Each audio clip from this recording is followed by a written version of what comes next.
এই কবুতরের পাখা যদি আমি না কাটি, ঠিক আছে, এই কবুতরটা আমার বাসায় থাকবে না ভাই। খাঁচা কিনলো 4 ফুটের খাঁচা, মোটামুটি সাইজে বিশাল বড়। সেই খাঁচা সে বাইকের পেছনে বাইন্দা নিয়ে চলে যেতে। তো চাইলে আপনারা নিতে পারবেন, ঠিক আছে। ভিডিওতে যে নাম্বার দেওয়া আছে সেই নাম্বারে আপনাদেরকে যোগাযোগ করতে হবে। এটা একটা হোয়াটসঅ্যাপ নাম্বার। এই নাম্বারে নক করলেই আপনারা দাম টাম বাকি ডিটেল যা আছে সেগুলো জানতে পারবেন। এটা হইতেছে একদম পুরনো জাতের একটা, মনে করেন ছাপচিলা টাইপের কবুতর। এই ধরনের কবুতরগুলো এখন পাওয়া যায় না বললেই চলে, ঠিক আছে। গেদু বাচ্চা একটা কবুতর, তারপরও চোখ দেখছেন ভাই। আসসালামু আলাইকুম দর্শকবৃন্দ, কি অবস্থা সবার, কেমন আছেন আপনারা? আপনাদের সবাইকে আমার নতুন একটা ভিডিওতে স্বাগতম। দর্শকবৃন্দ, আমরা যারা কবুতর ভালোবাসি, আমরা কবুতরের জন্য সবকিছু করতে পারি। গতকালকে গেছিলাম হচ্ছে আপনার টঙ্গী বাজারে, আমার একটু কবুতরের খাবার দরকার ছিল, খাবার আনতে। ওইখানে যে অদ্ভুত একটা দৃশ্য দেখি। দৃশ্যটা হইতেছে এক ভাই ব্রিডিং কেস কিনলো, ব্রিডিং খাঁচা কিনলো, 4 ফুটের খাঁচা, মোটামুটি সাইজে বিশাল বড়। সেই খাঁচা সে বাইকের পেছনে বাইন্দা নিয়ে চলে যেতেছে। তা আমি অবাক যে এটা কিভাবে সম্ভব, যে আসলে সে কিভাবে এই খাঁচা মনে করেন আপনার বাইকের পিছে বাইন্দা নিয়ে যায়। তো দেখলাম কি, সে মনে করেন তলিটা বাঁধছে হচ্ছে বাইকের নিচে, বাইকের আপনার সিটের সাথে, আর হাতের যাতে হাত থেকে খাঁচাটা যেন না নড়ে এর জন্য খাঁচার 2 সাইডে 2টা দড়ি বাঁধা হাতে স্কুল ব্যাগের মতো করে নিচ্ছে। তো এই জিনিসটা দেখে আসলে আমার কাছে খুব মজাও লাগছে, খুব অবাকও লাগছে। তো যাই হোক, জিনিসটা একটু ইন্টারেস্টিং মনে হয়েছে এবং তার বুদ্ধিটাও খুব ইউনিক, এর জন্য আপনাদের সাথে একটু শেয়ার করলাম। আর এখন কথা হচ্ছে, আপনারা অনেক সময় আমার কাছে রাজশাহীর কবুতরের কথা বলেন যে ভাই রাজশাহীর ভালো উড়বে, ভালো ডিগবাজি দিবে, এরকম কোনো কবুতর কি আপনি দিতে পারবেন? তো আমি সবসময় বলি ভাই আমার পক্ষে সম্ভব না, কারণ আমি আসলে রাজশাহীর সেই ধরনের কবুতরই নিয়ে আসি যে ধরনের কবুতর রাজশাহীর রেসে ভালো হবে। আর তার থেকেও বড় কথা হচ্ছে, আমি যে ধরনের কবুতর পছন্দ করি এই ধরনের কবুতর খুবই কম পাওয়া যায়। তো আপনারা এই মুহূর্তে যে কবুতরগুলো দেখতেছেন এইগুলো রাজশাহীর কবুতর, টুকটাক পাল্লাও দিতে পারবেন, প্লাস হচ্ছে ফ্লাইং এর জন্য খুব ভালো হবে, চাইলে এই পেয়ারটা নিতে পারবেন। হ্যাঁ, আর এইভাবে আমি আসলে আপনার বিভিন্ন জায়গার কিছু লোকজন আছে যাদের সাথে এর আগে আমার কথা হয়েছে পরবর্তীতে, যে আমি বলছিলাম যে আমি আপনাদের কবুতরে সেল পোস্ট করে দিব। আমি চেষ্টা করব হচ্ছে মাসে অন্তত পক্ষে 4-5টা এরকম মনে করেন আমার কবুতর না বাইরের কবুতরে সেল পোস্ট করে দিতে। এবং আপনাদের সিকিউরিটির জন্য আপনারা যে টাকাটা দিবেন, একটা অপরিচিত মানুষকে টাকা দিবেন, ঠিক আছে, অপরিচিত মানুষের থেকে কবুতর নেবেন, এটা নিয়ে নিশ্চয়ই আপনারাও চিন্তিত থাকবেন। আপনাদের চিন্তা দূর করার জন্য আমি যে ব্যবস্থাটা করছি সেটা হচ্ছে কবুতরের দাম থেকে শুরু করে নিয়ে টাকার লেনদেন থেকে শুরু করে নিয়ে সবকিছু আপনারা আমার সাথেই করবেন, ঠিক আছে। সবকিছু আমার সাথে হবে। এবং কবুতরও আপনার হাতে, মনে করেন আপনি যদি রাজশাহী থেকে যেয়ে নিয়ে আসেন তাহলে তো কোনো প্রবলেম নাই, আর যদি রাজশাহী থেকে যেয়ে না নিয়ে আসেন সেক্ষেত্রে মনে করেন আপনার আমাকে টাকা পাঠিয়ে দিলে আপনাকে বাসে কবুতর তুলে দিবে। কথাটা কি বুঝতে পারছেন? রিস্ক জনিত কোনো সমস্যা থাকবে না। জাস্ট এই প্রবলেমটা সলভ করার জন্য আমি এই কাজটা করছি। আমি এর আগেও সেল পোস্ট দিছিলাম, অনেকদিন আগে বলছিলাম যে আমি আপনাদের যারা অন্যান্য আপনারা যারা কবুতর পালেন বাইরের কবুতর, আপনারা চাইলে আমার চ্যানেলে সেল পোস্ট দিতে পারবেন, কিন্তু তখন আমি করি নাই কারণ আমি পূর্ণাঙ্গ সমাধান করতে পারি নাই। তো যাই হোক, রাজশাহীর যে কবুতর জোড়া দেখতেছেন এই জোড়া কবুতর চাইলে আপনারা নিতে পারবেন, ঠিক আছে। ভিডিওতে যে নাম্বার দেওয়া আছে সেই নাম্বারে আপনাদেরকে যোগাযোগ করতে হবে। এটা একটা হোয়াটসঅ্যাপ নাম্বার।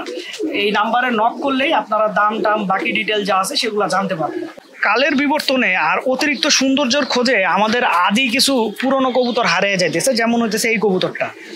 এইটা হইতেছে একদম পুরনো জাতের একটা, মনে করেন ছাপচিলা টাইপের কবুতর। এই ধরনের কবুতরগুলো এখন পাওয়া যায় না বললেই চলে। কবুতরটার চোখটা আপনারা দেখেন, মাশাআল্লাহ খুব সুন্দর চোখের একটা কবুতর, দেখছেন লাল টাইপের চোখ। আর এই হচ্ছে কবুতরটার গায়ের কালার। এটা একটা মাদি কবুতর। হ্যাঁ, আপনাদেরকে দেখাইতেছি, এই যে দেখেন একটা মাদি কবুতর, দেখছেন খুবই সুন্দর একটা কবুতর। আমি পকেটে রাখছি। আমি আসলে আমার সাইডের যত কবুতর আছে সব কবুতরের পকেটে রাখি, কারণ হচ্ছে আমার কবুতর যারা মেনটেন করে, ঠিক আছে, দে আর নট স্কিল। অলরেডি আমার অনেক টাকার কবুতর হারায় ফেলছে ভাই আমার ছাদের ছেলে পেলে, আমি আর কোনো লস খাইতে চাই না। তো এই কারণে আসলে আমি সব সময় আমার সাইডের যা কবুতর আছে সব কবুতরের পর বড় হলে পর কেটে দিই। হ্যাঁ, তো যাই হোক, কবুতরটা আপনাদের কাছে কেমন লাগলো অবশ্যই কমেন্ট করে জানাবেন। এটা একটা মাদি কবুতর। দর্শক বন্ধু, একটু থরের ঘরের দিকে আসলাম। থরের ঘরের কবুতরগুলোকে একটু ক্যালসিয়াম খাওয়ানো দরকার, ঠিক আছে। আমি আসলে ক্যালসিয়াম হিসেবে ব্যবহার করি এই যে ক্যালটেড ওষুধটা। এটা আসলে কি আপনার খুবই গরিবী ক্যালসিয়ামের ওষুধ, মানে যদিও এটা মানুষের ওষুধ কিন্তু এইটাতে ক্যালসিয়ামের মাত্রা আসলে খুব দুর্বল থাকে, যেটা আসলে কবুতরের বাচ্চার জন্য পারফেক্ট হয়, ঠিক আছে, বা একটা কবুতরের জন্য পারফেক্ট হয়। আর কবুতরের বাচ্চাগুলোকে হয় কি আপনার 2-3 দিন পর পর ক্যালসিয়াম খাওয়ালে এদের শরীরের বডি স্ট্রেংথটা খুব সুন্দর থাকে। আমি আসলে এই একটা ট্যাবলেটই পুরো ওদেরকে খাওয়াই দিই, ঠিক আছে। এই যে নিলাম একটা ট্যাবলেট, মুখটা একটু হা করাবো, তারপরে ঢুকাই দেবো, শেষ। এই যে খাওয়া হয়ে গেল ক্যালসিয়াম, ওকে। আর কবুতরটার চোখ দেখেন, একদম গেদু বাচ্চা একটা কবুতর, তারপরও চোখ দেখছেন ভাই, চোখটা যে ক্রিস্টাল ক্লিয়ার হবে এটা কিন্তু এখনই বোঝা যাইতেছে। মাশাআল্লাহ, এটা হচ্ছে ওই বাচ্চার সাথের বাচ্চাটাই, এটা আবার পক্স হয়ে গেছে। আর বাচ্চা কবুতরকে ক্যালসিয়াম দেওয়ার কিন্তু নির্দিষ্ট একটা বয়স আছে, ঠিক আছে, বা যে কোনো ভিটামিন দেওয়ার, কারণ যেই ভিটামিনই আপনি কবুতরকে খাওয়ান, ঠিক আছে, এই ভিটামিন কিন্তু কবুতরের শরীর গরম করে। তো অতিরিক্ত গরম যদি কবুতর নিতে না পারে, তাইলে মনে করেন বাচ্চা কবুতরের ক্ষেত্রে অনেক সময় হয় কি অতিরিক্ত গরম নেওয়া কষ্ট হয়ে যায়। তো এই কারণে আমি একটা জিনিস আপনাদেরকে দেখাই দিতেছি, এই বয়সী যে কবুতরের বাচ্চা আছে এদেরকে কিন্তু আপনারা ক্যালসিয়াম ভিটামিন এগুলো না দেওয়াই ভালো, যেগুলোর পশম শরীরের একদম ছোট। ন্যূনতম এই বয়সী কবুতরের বাচ্চাকে আপনারা ক্যালসিয়াম দিতে পারবেন বা ভিটামিন দিতে পারবেন। আপনাদের অনেক পুরনো একটা প্রশ্ন, ঠিক আছে, সেই প্রশ্নের সমাধান নিয়ে একটু কথা বলি। সেটা হচ্ছে আপনারা যারা নতুন কবুতর পালতেছেন, আপনাদের অনেক সময় হইতেছে কি আপনারা বাসায় কবুতর কিনে আনতেছেন, কিনে আইনা বাসায় কবুতর নিয়ে আসেন, কবুতর নিয়ে আসার পরেই ওই কবুতর হারায় যায়।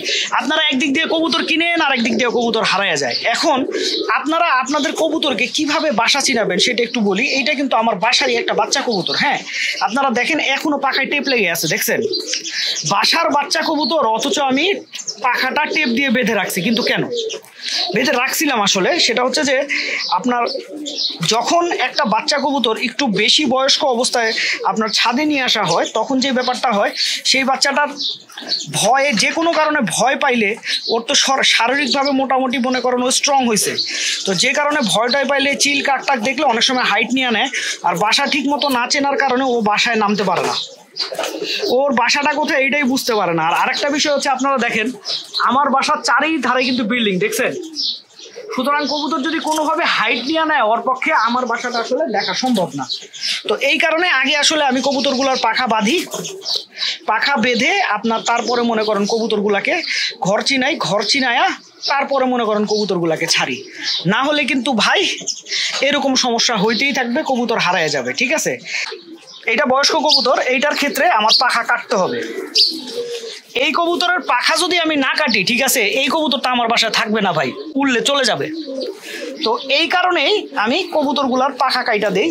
আর দ্বিতীয় কথা হচ্ছে, আপনাদেরকে ভিডিওর শুরুতেও বলছি যে আমার বাসায় স্কিল লোকজন নাই, তো যে কারণে কবুতর যদি কোনোভাবে খাবার দিতে যায় ওরা ছাইরা দেয়, এই কারণে আমার পাখা কেটে রাখা লাগে। হ্যাঁ, যেমন এখানে দেখলাম কিছু কবুতরের পাখা বড় হয়ে গেছে, তো আপনাদেরকে বোঝানোর স্বার্থেও আমি একটু আসলে পাখাটা কেটে দেখাইলাম। এই কবুতরটা দেখেন আমি যেভাবে পাখা কাটছি, এই কবুতরটা যারা আপনারা ছেড়ে কবুতর পালেন, ঠিক আছে, এইভাবে পাখা কাটলে হবে কি, কবুতরটা ছাদে উড়বে টুরবে, মনে করেন এই নিচ থেকে এত দূর পর্যন্ত উঠতে পারবে, কিন্তু উড়ে আপনার বাসা থেকে চলে যেতে পারবে না। দর্শকবৃন্দ, ভিডিওটা আমি এখানেই শেষ করছি। আপনারা সবাই ভালো থাকবেন, 5 ওয়াক্ত নামাজ পড়বেন। আসসালামু আলাইকুম।